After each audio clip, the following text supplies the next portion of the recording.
Welcome to the Burnham Brief, where the news is always interesting and everybody makes it out alive. I'm Danny Burnham, bringing you fascinating news stories from around the world, minus all the doom and gloom.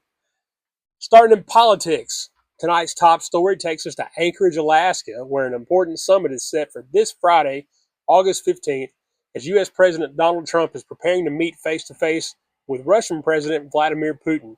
This will be their first such encounter since the start of Russia's invasion of Ukraine in 2022. The White House calls this meeting a listening exercise, aiming to gain clarity on how to move forward to peace though neither side is expecting an immediate breakthrough.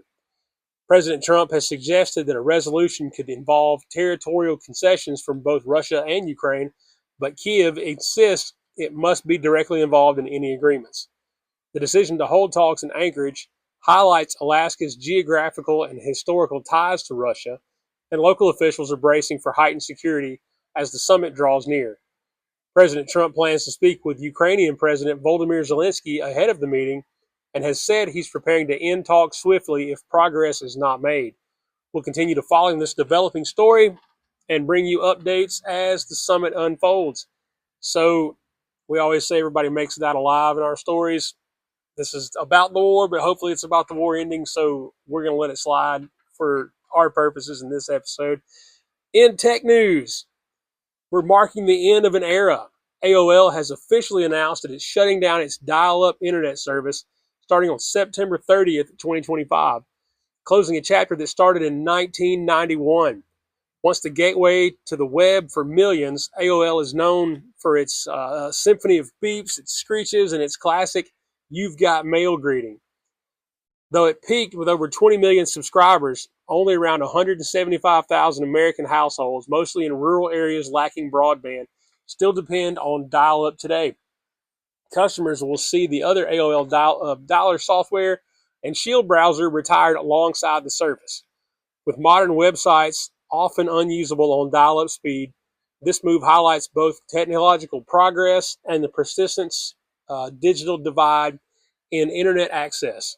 AOL assures users that other benefits in their plans remain unaffected for many. The sound of the dial-up will fade into nostalgia as the nation moves fully into the broadband age. This will not be an inconvenience for most of us unless your name is my dad, in which case it's just time to move on and get the broadband internet.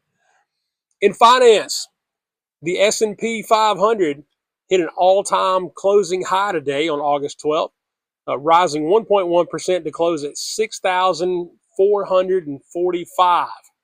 This surge came after a positive inflation report for July that was better than economists expected.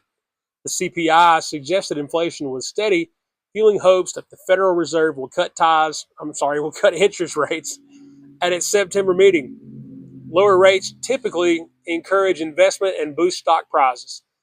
Along with the S&P 500, other major indexes also reached record highs.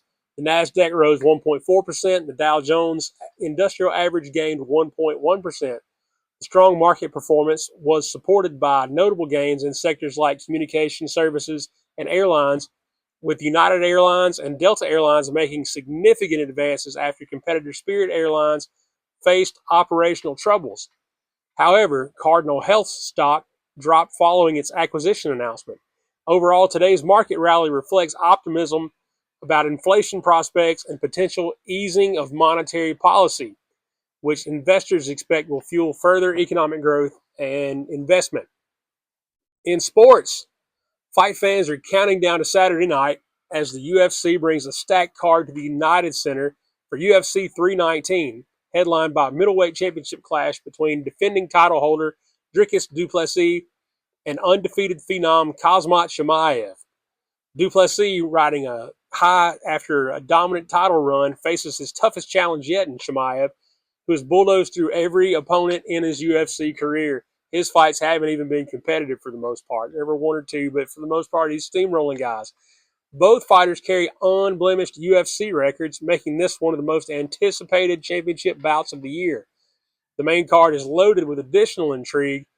In the featherweight division, highly touted former Bellator and PFL star Aaron Pico makes his long-awaited UFC debut against unbeaten contender Lerone Murphy. Middleweight action sees veteran knockout artist Jared Cannonier taking on flashy striker Michael Venom Page, while the welterweight ranks heat up with Jeff Neal facing rising talent Carlos Prates. Fans can also expect fireworks for the flyweight showdown between Kai Asakara and Tim Elliott, plus lightweight veteran Diego Ferreira meeting fan favorite Bobby King Green. In the women's strawweight division, Lupe Guidones will square off against former champion Jessica Andrade. Preliminary bouts will kick off at 8 p.m. with the main pay-per-view card starting at 10, and you can find all that on ESPN+. Dana White, president of the UFC, calls this lineup, quote, a perfect mix of star-powered debuts and potential fight of the year candidates, end quote, and end of show. That's what we've got for you guys in this episode of the Burnham Brief. Smash that like button. Thank you for watching.